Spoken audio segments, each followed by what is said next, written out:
Alright guys, let's not get the wrong idea here. I clearly love Mario games, as you can see from my channel, but they're not perfect, so today I want to tell you one thing I hate about every Mario game, starting with the original game and ending with the most recent one. Super Mario Bros., the game that started it all. While it was super revolutionary, the thing I don't like about it the most is the controls. Yeah, I know it was really good for its time, and it introduced momentum-based platforming, but going back now, this is like the one 2D Mario game where I find the controls can be pretty stiff and just off. Like sometimes I undershoot or overshoot the jump, which can make the more precise jumps in this game more difficult than they should be. Mario The Lost Levels, the actual sequel to the original game. And the biggest thing I don't like about this is that there is literally nothing new that was added when compared to the original Mario Bros. Game. Seriously, every asset is reused, and there's no new power-ups, just a power down in the form of the poison mushroom. So I thought they could have added a lot more original things in this game, even if they just wanted to make this simply a harder version of that original game. Super Mario Bros. 2. The second one that came out in America. And the thing I don't like the most about it is just how it feels nothing like a Mario game at all. Now I know, it's because this wasn't a real Mario game, it's just a reskin of Doki Doki Panic. Yeah, everyone knows that. But that doesn't change the fact that I just think classic Mario games play better when compared to this more slower and precise game of throwing turnips. Super Mario Land. I actually really like this game and honestly find it hilarious. It's just so weird, but in a great way. But what I don't like is honestly how everything looks. Like, there's barely any detail in anything. A lot of these objects are just drawn with straight lines or basic shapes, like it's still unfinished. And okay, I know there were major hardware limitations on this console, but so many other games on the Game Boy looked way better, which includes this game's sequel for that matter. Mario 3. Now, this one was harder to choose because of how good this game actually is. But what I didn't like about this one are the auto-scrolling levels. Yeah, to be honest, I don't think I've ever met someone who likes these levels more than, like, you know, the normal levels where you control the camera yourself. It just really slows the pace of the game down, making it not all that fun. Especially when keeping your momentum is a big part of this game too. It takes that away. Super Mario World. Alright, now some of these are really starting to get tough to choose, because this game just might be one of the least flawed Mario games. But if I had to choose something, which I do because that's the whole point of this video, then I'll go with sometimes it can be frustrating to find the correct exit in a ghost house. Not all of them, but with some, it's annoying to be stuck going around in circles to try and find where to go in a mainly linear game, which disrupts the pace of this game too. Honestly, it's not a big deal, but I needed to choose something here. And if you like videos like this, where I talk about all Mario games in one video, then subscribe so I know you're enjoying it. Thanks. Mario Land 2. Now, I really like the Mario Land series, and this one is pretty well an improvement in every way. The only thing that bugs me is just how zoomed in the screen is for this game.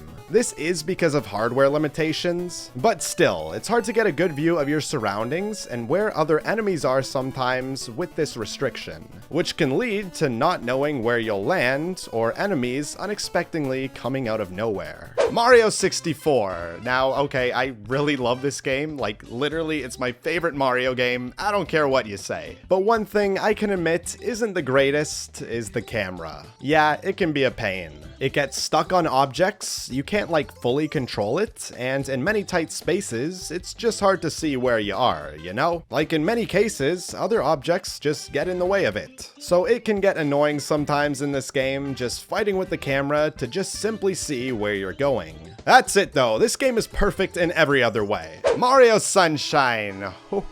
Oh, now this is like the only mainline Mario game that was clearly rushed, and you can feel it when you're playing it. So I have a lot to work with here, like the really glitchy hard levels. No. The filler repeated bosses. No.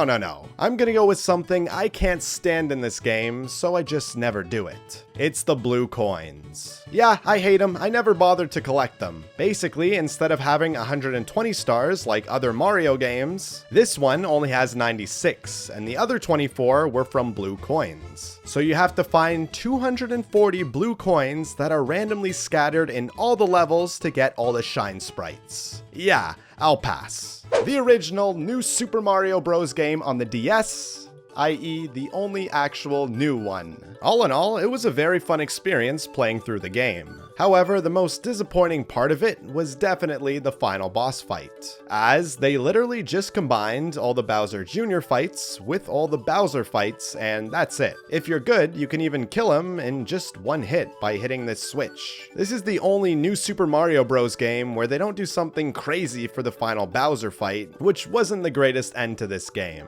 Mario Galaxy. Now, I really love the space atmosphere that they got going on here. The levels use this theme to their advantage too, which created many great ones. However, my least favorite type of levels in this game are the ones that require you to use the Wii's motion controls to move.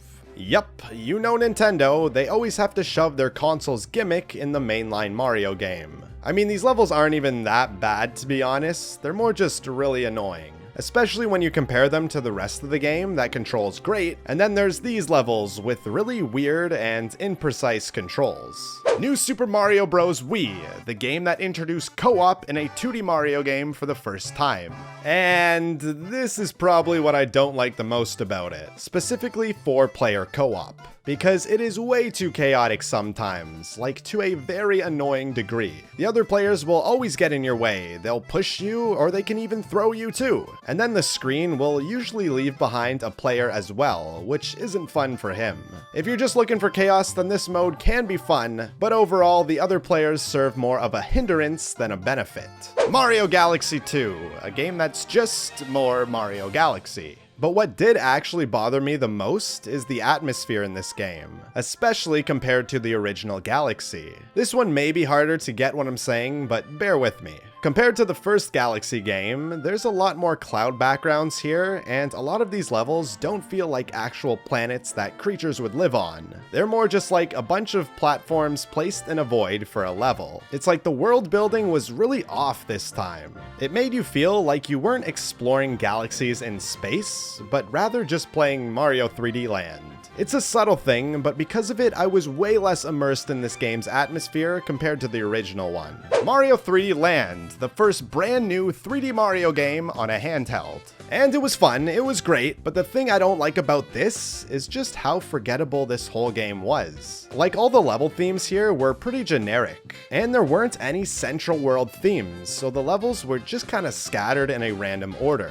This made it so no level in particular really stood out from another. I don't know, it's a great game, but it really felt like it didn't have an identity compared to the other 3D Mario games. New Super Mario Bros. 2. The one with the coins. And funny enough, that's what I don't like about it. The fact that the coins in this game, despite being the main attraction here, have absolutely no use. Other than, ooh, you get a 1-up if you get 100 coins. Now, I know this was a thing in all Mario games, but those were fine because the coins were like just little bonuses. But here, there are whole levels about just collecting coins and it feels pointless. Like, why am I jumping around trying to get these useless items? And now we come to New Super Mario Bros. U. Ugh, another one? But to be honest, I actually really like this one, and I think it should have only been this game instead of having this be a whole series. But one thing I didn't like is how this game is the same as the last 3 New Super Mario Bros. Games. Especially for a launch title on Nintendo's new console, they give us this? Bits, what is this? That's a cop-out answer. Give me an original one, I hear you say. Well, if I'm not being given original games, then I'm not giving out original answers. Super Mario 3D World, like the unofficial sequel to Mario 3D Land. But I enjoyed this one more. However, my biggest issue here, which really was also an issue with the first one, but is now more apparent due to it being on console, is just how simplified the controls are. Your moveset is super limited and basic for a 3D game. Like, it's not hard to master this moveset, which loses a lot of depth that this game could have had. It just feels a lot more watered down and too simple compared to the other 3D games. Mario Odyssey. Now, this was the best game in so long when it came out, so I really appreciate what it did for the Mario series. However, the biggest thing I didn't like was just the amount of moons they put in this game. Now, this doesn't have to be a bad thing. More content is great, right? But not when some moons were just randomly placed and easy to get, while others you would have to do a whole platforming challenge instead. So the value of the moons was pretty skewed sometimes. Like, why would I bother with the hard ones when I can just get all the easy ones? Bowser's Fury, the unofficial kinda half sequel to Mario 3D World. And it has a really cool open world concept. However, the biggest thing that bugged me about this world is the constant interruptions for Bowser's Fury while I was just trying to explore or do something else. It was fine for the first few times, but after a while it got annoying and repetitive to always have Bowser randomly come in and now you have to focus on him. Jeez, he's such an attention seeker. And now we come to the most recent Mario game, Super Mario Wonder. Now this one's probably a pretty obvious one, as everyone seems to really like this game except for one thing. And that is, of course, the boss battles. It's so weird too, because everything else is so cool and unique, and then the boss battles are just so blah. Like they're only a slight upgrade from the new Super Mario Bros. Bosses. Even the wonder effects don't make them that much more interesting either. The final boss is cool though, that's an exception. Okay, see ya!